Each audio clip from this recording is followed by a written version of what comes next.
New York State Office for People with Developmental ডিসেবিলিটিসে আপনাকে স্বাগত জানাই। এটি ওপিডব্লিউডিডি নামেও পরিচিত।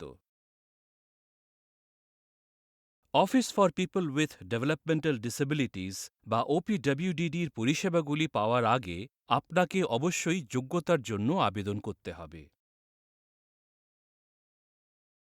নিউ ইয়র্ক স্টেট আইন বিকাশগত প্রতিবন্ধিতাকে এভাবে সংজ্ঞায়িত করে: জন্ম থেকে ২২ বছর বয়সের মধ্যে হয় এমন একটি অবস্থা যা অনির্দিষ্টকালের জন্য অব্যাহত থাকবে বলে আশা করা হয় বা স্থায়ীভাবে থেকে যায়, এবং এটি এত গুরুতর যে এটি আপনার পক্ষে স্বনির্ভরভাবে দৈনন্দিন জীবনযাপন করা খুব কঠিন করে তোলে।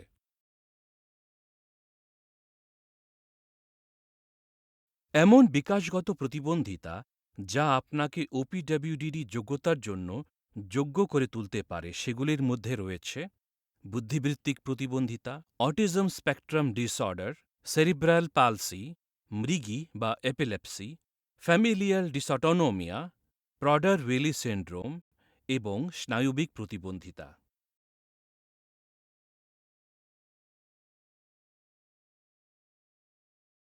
ওপিডব্লিউডিডি যোগ্যতা নিরূপণের ক্ষেত্রে নাগরিকত্বের স্থিতিকে মানদণ্ড হিসেবে গণ্য করা হয় না, এবং ওপিডব্লিউডিডি পরিষেবা পাওয়ার জন্য আপনার মার্কিন নাগরিক হওয়া অনিবার্য নয়। ওপিডব্লিউডিডি যোগ্যতা ৩ ধাপের প্রক্রিয়া। ওপিডব্লিউডিডির যোগ্যতা মূল্যায়ন ৩টি পর্যন্ত ধাপে হতে পারে, তবে এই ৩টি ধাপ সবারই প্রয়োজন হয় না। প্রক্রিয়াটি আপনার ওপিডব্লিউডিডি রিজিওনাল অফিসে শুরু হয়। কেয়ার কোঅর্ডিনেশন অর্গানাইজেশন বা সার্ভিস অ্যাক্সেস এজেন্সির সহায়তায় আপনাকে নিম্নলিখিত নথিগুলি জমা দিতে হবে: একটি সম্পূর্ণ সাইকোলজিক্যাল রিপোর্ট, একটি সামাজিক বা বিকাশগত ইতিহাস বা সাইকোসোশ্যাল রিপোর্ট, একটি মেডিকেল স্পেশালিটি রিপোর্ট, এমন সহায়ক নথিপত্র যা দেখায় যে আপনার ২২ বছর বয়স হওয়ার আগেই আপনার বিকাশগত প্রতিবন্ধিতা শুরু হয়েছিল, আপনার অভিযোজিত দক্ষতাগুলির একটি মূল্যায়ন, এবং একটি রোগ নির্ধারণ রিপোর্ট, একটি মূল্যায়ন যা যেভাবে রোগ নির্ধারণ করা হয়েছিল তাকে সমর্থন করে। আপনার কাছে ইতিমধ্যে এই রিপোর্টগুলির কয়েকটি থাকতে পারে, বা এই রিপোর্টগুলি পেতে আপনাকে বিশেষজ্ঞদের সাথে অ্যাপয়েন্টমেন্ট করতে হতে পারে। আপনার চয়ন করা কেয়ার কোঅর্ডিনেশন অর্গানাইজেশন বা সার্ভিস অ্যাক্সেস এজেন্সি আপনাকে বিশেষজ্ঞদের খুঁজে পেতে সহায়তা করবে, যারা আপনার প্রয়োজনীয় যে কোনো মূল্যায়ন করে দিতে পারবেন। কেয়ার কোঅর্ডিনেশন অর্গানাইজেশন বা সার্ভিস অ্যাক্সেস এজেন্সিটি আপনার জন্য সমস্ত নথি জমা দেবে। ওপিডব্লিউডিডি আপনার বা আপনার পরিবারের দ্বারা সরাসরি জমা দেওয়া নথিগুলি গ্রহণ করবে না। ধাপ ১। রিজিওনাল অফিসের কর্মীরা আপনার কেয়ার কোঅর্ডিনেশন অর্গানাইজেশন বা সার্ভিস অ্যাক্সেস এজেন্সির জমা দেওয়া তথ্য পর্যালোচনা করবে, যাতে আপনার প্রতিবন্ধিতা নিউ ইয়র্ক স্টেট আইনে বর্ণিত প্রয়োজনীয়তাগুলি পূরণ করে কিনা তা নিরূপণ করা যেতে পারে। সমস্ত যোগ্যতা নিরূপণ আপনার কাছে লিখিতভাবে পাঠানো হবে। আপনি এই নিরূপণ আপনার পছন্দসই ভাষায় পাঠানোর জন্য অনুরোধ করতে পারেন। আপনার রিজিওনাল অফিস আপনাকে জানাবে যদি আপনার যোগ্যতা বা অস্থায়ী যোগ্যতা নিশ্চিত করা হয়েছে, বা অনুরোধটি সম্পূর্ণ নয় এবং আরও তথ্যের প্রয়োজন যা জমা দিতে হবে, বা দ্বিতীয় ধাপের পর্যালোচনার জন্য অনুরোধটি পাঠানো হচ্ছে। ধাপ ২।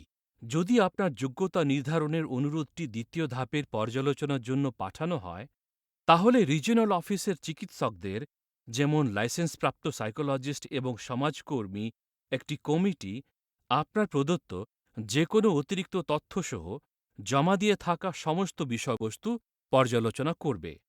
কমিটি সমস্ত তথ্য পর্যালোচনা করার পর দ্বিতীয় ধাপের পর্যালোচনা সম্পন্ন হলে রিজিওনাল অফিস আপনাকে নিরূপণের একটি লিখিত নোটিশ পাঠাবে।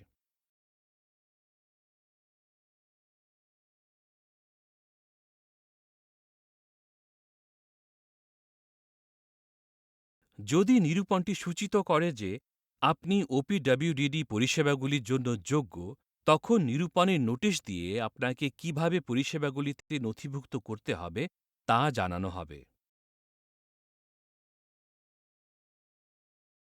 যদি কমিটি নিরূপণ করে যে আপনি ওপিডব্লিউডিডি পরিষেবার জন্য যোগ্য নন, তখন লিখিত নোটিশ দিয়ে আপনাকে নিরূপণ করার কারণ জানানো হবে এবং আপনাকে বিকল্পগুলির প্রস্তাব দেওয়া হবে।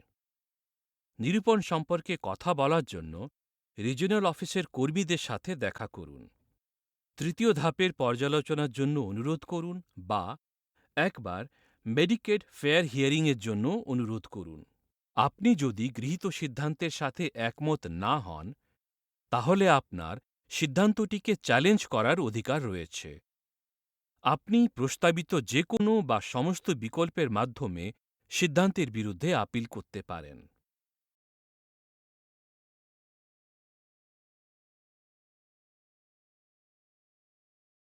যোগ্যতার প্রয়োজনীয়তাগুলি প্রাপ্তবয়স্কদের জন্য এবং বাচ্চাদের জন্য একই। অবশ্য ওপিডব্লিউডিডি কোনো বাচ্চার প্রতিবন্ধিতা এবং চাহিদার চিকিৎসাগত রায়ের ভিত্তিতে অস্থায়ী যোগ্যতা মঞ্জুর করতে পারে। ছোট বাচ্চাদের বিকাশে বিলম্ব হতে পারে বা বড় হওয়ার সাথে সাথে পরিবর্তিত হতে পারে বা তার উন্নতি হতে পারে।